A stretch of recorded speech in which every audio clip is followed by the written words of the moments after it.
Good morning student. आज ये lecture होगा हमारा अकाउंट्स का, जिसमें पहले जो 2-3 लेक्चर आपके अपलोड हुए हैं, आपने देखे हैं हमारे यूट्यूब चैनल के ऊपर। उसमें हमने बात की थी नॉन प्रॉफिट ऑर्गेनाइजेशन के बारे में, feature of non profit organisation, receipt and payment account और उसके फीचर, और इनकम एंड एक्सपेंडिचर अकाउंट और उसके फीचर। आज हम बात करेंगे डिफरेंस। आज बात होगी डिफरेंस की, और ये डिफरेंस होगा किसका? बिटवीन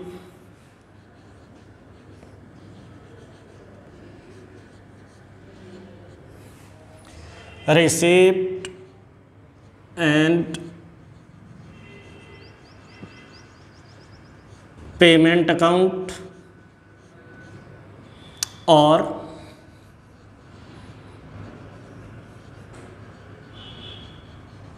इनकम एंड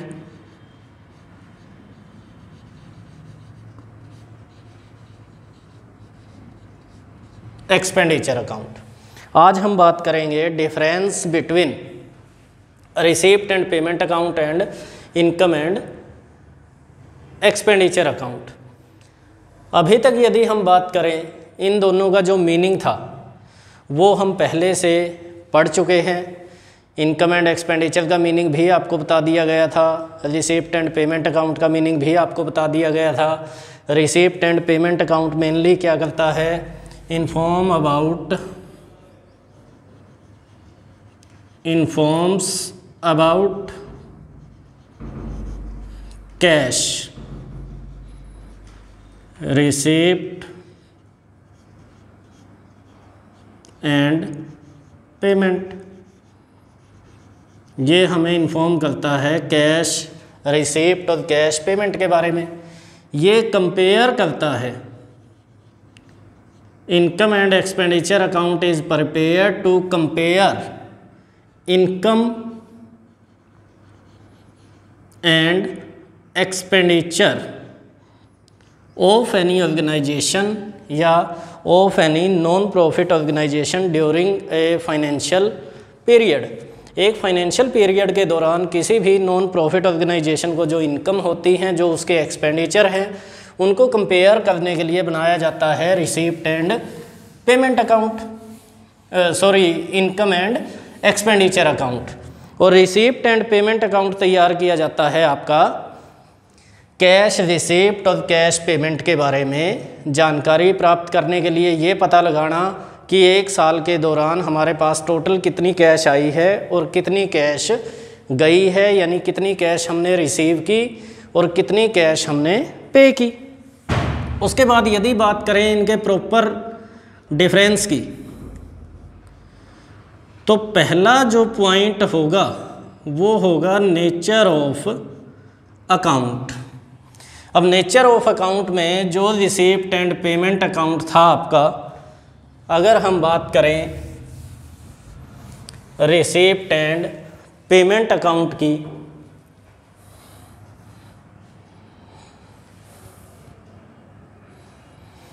तो रिसिप्ट एंड पेमेंट अकाउंट का नेचर है रियल अकाउंट। ये क्या है आपका? एक रियल अकाउंट है। और रियल अकाउंट होने का मतलब है इसमें रूल जो फॉलो होगा वो होगा debit what comes in,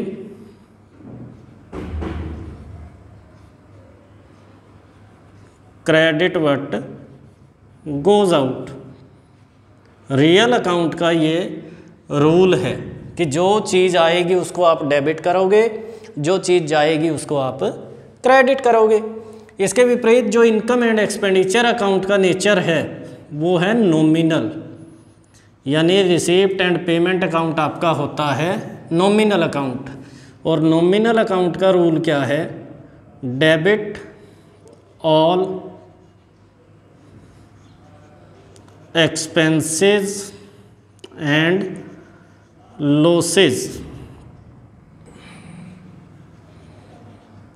credit all incomes and gain, जितने भी आपके लॉस हैं या जितने भी आपके एक्सपेंडिचर हैं उनको आप दिखाओगे डेबिट साइड में, और जितने भी आपके प्रॉफिट हैं या जितनी आपकी इनकम है उनको आप दिखाओगे क्रेडिट साइड में। तो ये फर्स्ट पॉइंट था इनका, नेचर ऑफ अकाउंट, इनका नेचर क्या है। उसके बाद दूसरा पॉइंट भी नेचर का है, दूसरा पॉइंट भी नेचर का है, लेकिन नेचर ऑफ आइटम रिकॉर्डेड है इस बार, नेचर ऑफ आइटम्स रिकॉर्डेड। किस प्रकार की आइटम को इनमें शामिल किया जाता है? इसमें जो आइटम आती हैं वो आती हैं आपकी रेवेन्यू नेचर तथा capital. Both type of item are included in receipt and payment account, या फिर ऑल कह लो या टोटल कह लो। Cash receipt, all cash receipt and all cash payment are included in receipt and payment account whether they are of revenue nature or capital nature।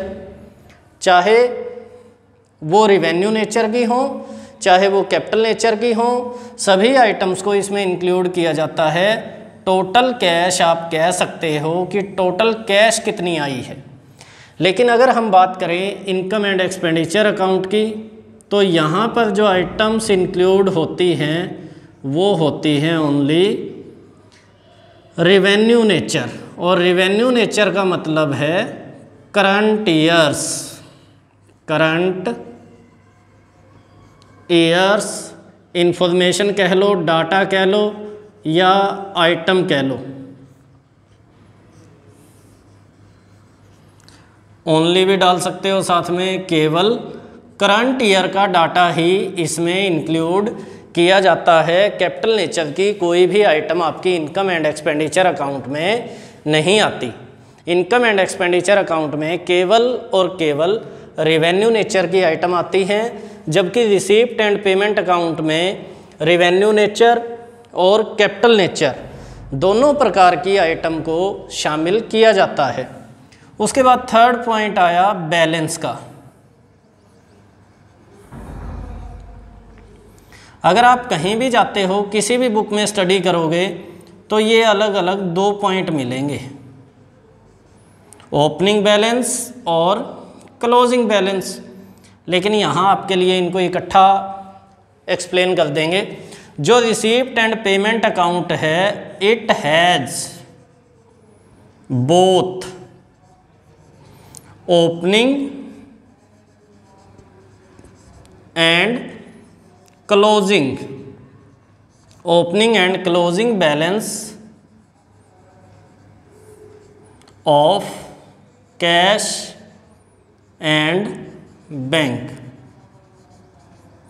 यानी cash और bank के आधार पर या कैश और बैंक के तौर पे इसका ओपनिंग बैलेंस भी होता है और क्लोजिंग बैलेंस भी। इसकी शुरुआत होती है हमेशा ही टू बैलेंस BD से, जिसमें कैश और बैंक दोनों का बैलेंस आता है। इसका अंत होता है बाय बैलेंस CD से, जिसमें कैश और बैंक दोनों भी हो सकते हैं, दोनों में से कोई एक भी हो सकता है। लेकिन अगर हम बात करें इनकम एंड एक्सपेंडिचर अकाउंट की, तो इसका it has neither opening balance neither opening balance nor closing. ना तो इसका ओपनिंग बैलेंस होता और ना ही इसका क्लोजिंग बैलेंस होता। लेकिन डबल एंट्री सिस्टम हमें बताता है कि किसी भी अकाउंट की जो दोनों साइड होती हैं डेबिट और क्रेडिट, उन दोनों का टोटल हमेशा ही इक्वल होता है। और अगर टोटल इक्वल ना आए तो कुछ ना कुछ हमारे पास बैलेंसिंग फिगर आएगा। इसका ओपनिंग और क्लोजिंग बैलेंस नहीं है, लेकिन यहाँ पर भी आपको बैलेंसिंग फिगर देखने को मिलेगी। बैलेंसिंग फिगर आपको देखने को मिलेगी। वो बैलेंसिंग फिगर या तो होगी सरप्लस की या होगी डेफिसिट की, या तो होगी सरप्लस की या होगी डेफिसिट की। अगर इनकम ग्रेटर देन एक्सपेंडिचर हैं तो ये होगा सरप्लस, और यदि इनकम लेस देन एक्सपेंडिचर हैं तो ये होगा डेफिसिट। ये ध्यान में आपको रखना है। इनकम एंड एक्सपेंडिचर अकाउंट का ओपनिंग या क्लोजिंग बैलेंस नहीं होता, लेकिन कुछ ना कुछ अमाउंट आपके पास बैलेंसिंग फिगर के तौर पे आएगी। वो बैलेंसिंग फिगर या तो सरप्लस की होगी, सरप्लस के नाम से, या फिर डेफिसिट के नाम से, जिसको आगे कैपिटल फंड में या तो जोड़ दिया जाएगा या घटा दिया जाएगा। क्योंकि मैंने आपको बताया था सरप्लस क्या है, एक तरह का प्रॉफिट है, नेट प्रॉफिट, जो हमने प्रॉफिट अर्निंग ऑर्गेनाइजेशन में बात की थी। और डेफिसिट क्या है, एक तरह का लॉस। तो जैसे नेट प्रॉफिट और नेट लॉस को हमने कैपिटल में जोड़ा था या फिर घटाया था, नेट प्रॉफिट को जोड़ दिया था, नेट लॉस को घटा दिया था, बिल्कुल वैसे ही कैपिटल फंड में सरप्लस को जोड़ दिया जाएगा और डेफिसिट को माइनस कर दिया जाएगा। ये अपने 3 पॉइंट हो चुके हैं। इसके बाद 4th पॉइंट अपने सामने आता है साइड्स का। जो 4th पॉइंट है इसमें हम बात करेंगे साइड्स की। Both account have 2 side. इसकी 2 साइड हैं, रिसीप्ट और पेमेंट, और इसकी 2 साइड हैं, एक्सपेंडिचर और इनकम। ये जो रिसीप्ट है ये डेबिट साइड है और ये है क्रेडिट। ये भी एक्सपेंडिचर आपका डेबिट साइड और इनकम आपकी क्रेडिट साइड। इसका मतलब ये क्या था, एक नॉमिनल अकाउंट था तो डेबिट ऑल एक्सपेंसेस। डेबिट में क्या क्या आएगा, एक्सपेंस और loss. Credit all income and gain, credit में होगा इनकम और गेन। ये रियल अकाउंट था, डेबिट व्हाट कम्स इन, यानी receipt, credit what goes out यानी पेमेंट। ये आपकी 2 साइड होती हैं रिसीप्ट एंड पेमेंट अकाउंट की। ये 2 साइड होती हैं इनकम एंड एक्सपेंडिचर अकाउंट की। उसके बाद अगला पॉइंट है adjustment. Receipt and payment account को तैयार करते समय किसी प्रकार की एडजस्टमेंट को ध्यान में नहीं रखा जाता। No adjustment, no adjustment will be considered, no adjustment will be considered while preparing receipt and payment account. Receipt and payment account को बनाते समय किसी भी एडजस्टमेंट को कंसीडर नहीं किया जाएगा, ध्यान में नहीं रखा जाएगा। दूसरी तरफ all adjustment, all adjustment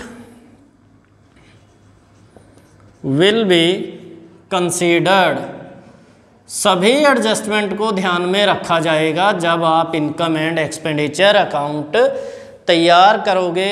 adjustment का मतलब क्या था, +1 में आप लोग पढ़ के आए हो, एडिशनल इंफॉर्मेशन, जैसे आउटस्टैंडिंग होता है, डेप्रिसिएशन के रिगार्डिंग आपको मिलती है कोई भी इंफॉर्मेशन, एडवांस या प्रीपेड के तौर पे आपको कोई भी इंफॉर्मेशन मिल सकती है। एडिशनल इंफॉर्मेशन को क्या बोलते हैं? एडजस्टमेंट। अगर आप रिसीप्ट एंड पेमेंट अकाउंट बनाते हो तो एडजस्टमेंट को ध्यान में नहीं रखोगे। अगर आप इनकम एंड एक्सपेंडिचर अकाउंट बनाते हो तो सभी एडजस्टमेंट आपको ध्यान में रखनी पड़ेगी। जैसे एग्जाम्पल के तौर पे बात कर लें सब्सक्रिप्शन की, आपको सब्सक्रिप्शन रिसीव हुआ, सब्सक्रिप्शन रिसीव्ड है 10,000 और एक एडिशनल इंफॉर्मेशन या एडजस्टमेंट में बताया आउटस्टैंडिंग सब्सक्रिप्शन, आउटस्टैंडिंग सब्सक्रिप्शन है 2,000। अब रिसीव कितना है? एक्चुअल कैश रिसिप्ट है 10,000 रुपये की, तो रिसिप्ट एंड पेमेंट अकाउंट में जो सब्सक्रिप्शन की अमाउंट होगी वो होगी 10,000। तो इस एडजस्टमेंट को, इसको हम क्या कह सकते हैं? एक एडजस्टमेंट है ये। तो एडजस्टमेंट को ध्यान में नहीं रखा।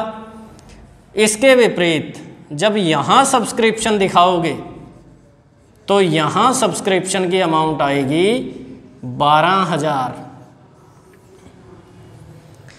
ये हमें बताएगा एडजस्टमेंट को ध्यान में रखना पड़ेगा। 10,000 रुपये आपको मिल चुके हैं, 2,000 रुपये आउटस्टैंडिंग, मतलब टोटल इस साल का सब्सक्रिप्शन कितना था? 12,000 रुपये। इसके ये तो थे पॉइंट। इसके अलावा जो बेसिक से डिफरेंस हैं, ये किसके बारे में बताता है? कैश के बारे में। इन्फॉर्मेशन का पॉइंट आप दे सकते हो।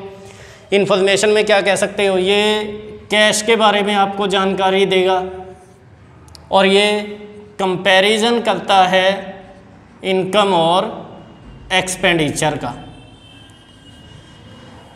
ये इसका उद्देश्य है, मोटिव आप कह सकते हो।